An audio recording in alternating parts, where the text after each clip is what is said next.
उसमें भैया एक टीचर थे, टीचर की बेटी का ब्याह आ गया, तो उनकी पत्नी बड़ी चिंतित कि ये ब्याह आ गया है सिर पे बेटी का, और आपने कोई धनी इकट्ठा नहीं किया, ये बेटी का ब्याह कैसे होगा? तो बोले तुम चिंता ना करो, बहुत सारे मित्र हैं मेरे, मैंने जीवन भर पैसा ना कमाया तो क्या हुआ, रिश्ते कमाए हैं, व्यवहार कमाया है, मेरा व्यवहार ऐसा है, मेरी बेटी तो उन सब के लिए, उन सब की नजरों में बेटी है, और अपनी बेटी की विवाह की व्यवस्था कौन ना करेगा, मेरे सब मित्र सहायता करेंगे। अब ब्याह जब सर पे ही आ गया तो वो मास्टर अपने सबसे पक्के मित्र के पास गए और उनसे कहा कि ऐसी ऐसी बात है, तुम मेरी सहायता करो। तो उसने सहायता करने से मना कर दिया, और ये दूसरे मित्रों तक पहुंच पाते उससे पहले वो जो सबसे पक्का दोस्त था उसने बाकी दोस्तों की खबर भेज दी कि वो मास्टर आ रहा है, पैसे मांगने, दे मत देना, डूब जाएंगे। अरे उसकी बेटी बड़ी हो गई, इतने वर्ष इसको नौकरी करते हो गए, इसने अपनी बेटी के ब्याह के लिए पैसे नहीं जोड़े अभी तक, तो आगे ये जोड़ के हमें वापस कर देगा, डूब जाएंगे पैसे, कोई इसको दे मत देना, ये खा जाएगा तुम्हारे पैसे। भगवान किसी मित्र ने पैसे नहीं दिए। अब ये शिक्षक महोदय, मास्टर महोदय चिंतित हो गए, अब क्या करें, अब क्या करें। और वो स्त्री को थोड़ी सी राहत मिली, चलो इनको ये तो पता चल गया कि दोस्त अब नहीं करने वाले, अब जो करेंगे वो यही करेंगे। लेकिन अब वो शादी का समय तो पास ही आता जा रहा, अब वो अपनी तनख्वाह में से भी जोड़े तो कितने रुपए जोड़े, एक शादी बराबर तो इकट्ठे हो नहीं सकते। अब तो बारात ही आने का समय आ गया, शादी के लिए ही सामान चाहिए, दायजे के लिए ही सामान चाहिए, अब कैसी होगी व्यवस्था। तो निकला बड़े विचारों में, बड़ी चिंता के साथ, और जब लौटा तो बड़ा खुश, और सब शादी का सामान लेकर आया है। और जो भी उस समय का आता हो, आप तो फ्रिज टीवी, उस समय तो फ्रिज टीवी चलते नहीं है, मगर उस समय के हिसाब से जो भी फ्रिज होता होगा, जो भी टीवी होती होगी, मटके और गगरे और पलंग और सोफा और गद्दे और गहने, जो कुछ भी उसको देना था वो सब लेकर आया है, इतना बढ़िया भर के सामान लेके आ गया। तो उसकी पत्नी चिंतित हो गई, बोले ये सामान कहां से ले आए, कहीं उस लक्ष्मीचंद सेठ से तो आपने उधार नहीं ले लिया? तो वो लक्ष्मीचंद सेठ से तो लेकर नहीं आ गए हो? वो बोले अरे लक्ष्मीचंद सेठ से ही लेकर आया हूं। ओ राम रे, जिसका डर था वही किया तुमने। वो लक्ष्मीचंद सेठ तो लुटेरा है, आज तक जिस किसी की भी चीज उसने गिरवी रखी आज तक वापस नहीं की।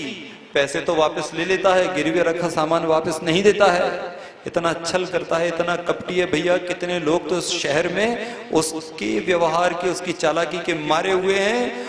और तुमने क्या गिरवी रख दिया? बिना गिरवी रखे तो वो तुमको देगा नहीं, तुमने क्या गिरवी रखा? बोले ये मकान गिरवी रखा। मकान गिरवी रख दिया, बाकी के बच्चों को लेकर कहां जाओगे? बेटी की तो शादी कर दोगे इस पैसे से, लेकिन फिर तो वो अनाथ बिना घर बार का कर देगा, फिर कहां जाओगे इन सबको लेकर के? चिंता मत करो। उसने बहुत सम्मान से बात की, मुझसे बहुत प्रेम से बात की, और लोग उसे गलत समझते हैं। हमने पूरी लिखा पढ़ी की है। वो तो और भी पैसे देना चाहता था, मगर मैंने उससे कहा कि नहीं, मेरी बेटी की शादी के लिए इतना ही पैसा पर्याप्त है। वो तो साधु आदमी है, लोगों ने उड़ा रखा है फालतू। और ब्याह हो गया। धीरे धीरे करके हर महीने की तनख्वाह को जोड़ जोड़ करके मास्टर साहब ने वो सेठ जी को, लक्ष्मीचंद को पूरी रकम वापस कर दी।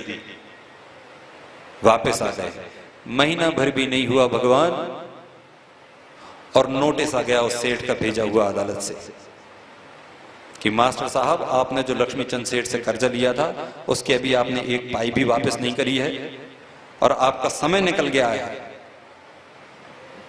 आपका समय 1 महीने का बचा है। 1 महीने में या तो पूरा पैसा आप वापस कर दो, नहीं तो आपका मकान खाली कर दो। ये तो आग बबूला हो गए साहब, मैं तो पूरा पैसा वापस कर चुका हूँ। सेठ की दुकान पे पहुंचे और बोले मैं आपको पूरा पैसा वापस कर चुका हूँ, आपने ऐसा नोटिस भेज दिया मेरे लिए। तो सेठ बोले, देखो साहब, मास्टर साहब, आपको सही बात बताते हैं, आपका जो घर है बहुत सही जगह पे है, मेरे व्यवसाय के लिए मुझे चाहिए, बहुत अच्छी जगह पे है, आप मुझसे थोड़े रुपए और ले लो, लेकिन वो घर मुझे दे दो, और आप नहीं दोगे तो मैं अदालत से ले लूंगा। तो वो चिल्लाए, तुम मक्कार हो, तुम चालाक हो, तुम तो डाकू हो, सेठ कौन कहता है तुमसे? अब वो कौन सुनता है?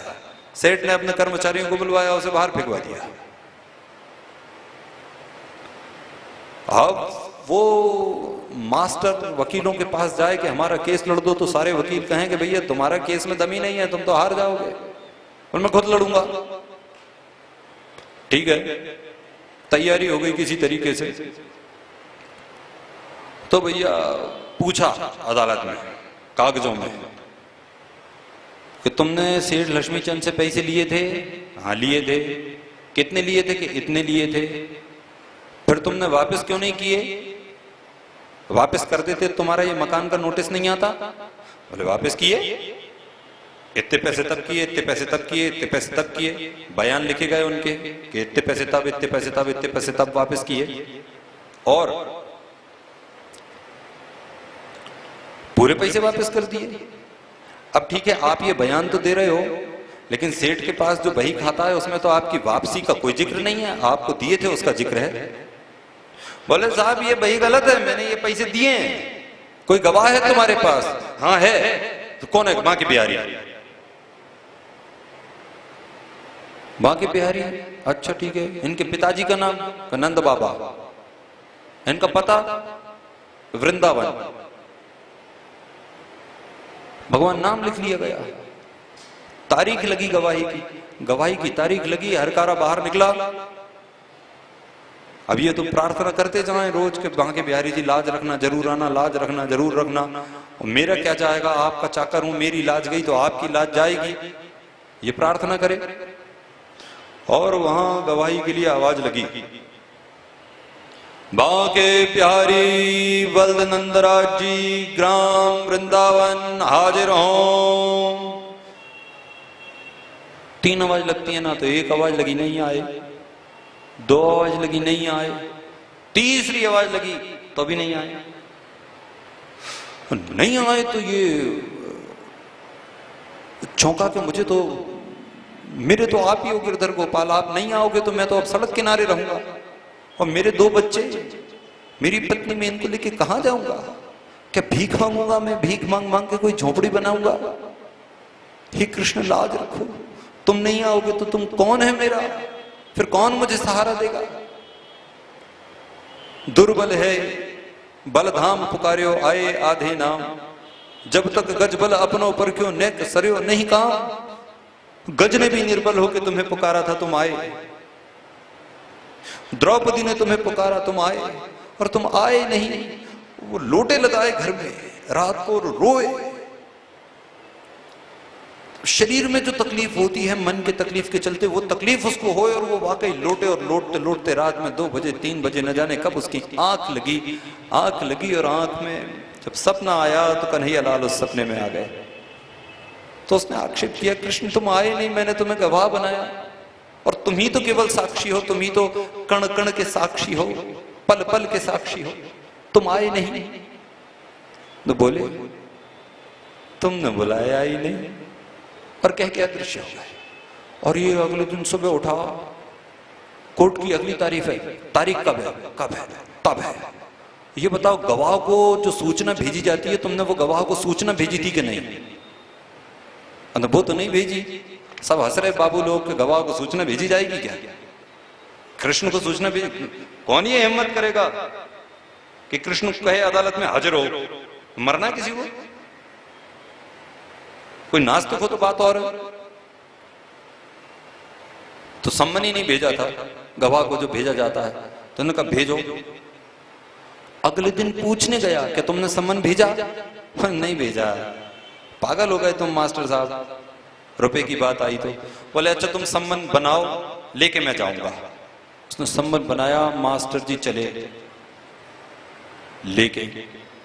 भैया वो चिट्ठी लेके जा रहे, और यहां गली तक पहुंचे होंगे, और एक छोटा सा बालक वो पर्ची को छुड़ा के और भाग गया सम्मन को। अब ये उदास हो, मैं जिस काम से आया था वो काम तो मेरा हो ही नहीं पाया, ठाकुर जी को सम्मान तो मैं दे ही नहीं पाया, तो मैं क्या करूं? वो उदास। लेकिन सोचा अब यहां तक आए हैं तो चलो दर्शन तो कर लूं। और बांके बिहारी के मंदिर में गया और जाते से ही उसकी तबीयत प्रसन्न हो गई। वहां के दरवाजे पे वो सम्मन का पत्र खुरसा हुआ था। खुरसने का अर्थ क्या होता है? जहां चीज रखने का स्थान ना हो वहां कोई रखे, ऐसे जैसे दो चीजों के बीच में कुछ फंसा दे और वो फंसाने रखने की जगह ना हो, तो बेतरतीब कुछ फंसा दे, तो वैसा वो दरवाजे में खुरसा हुआ था। और ऐसे जैसे घर का मालिक घर में घुसते समय अपने किसी चीज को कहीं फंसाता हुआ चला जाए। अरे आनंद आ गया उसको देख के मास्टर को। फिर तो छप के दर्शन किए, खूब रोया और बड़ा प्रसन्न, इतना प्रसन्न लौटा कि अब तो बांके बिहारी आएंगे ही आएंगे। और वो दिन रात उसका चिंतन, अब तो गवाह के रूप में बांके बिहारी के दर्शन होंगे। अब वो ये तो भूल जाए, तो घर बचेगा, ये याद रहे कि बांके बिहारी के दर्शन होंगे।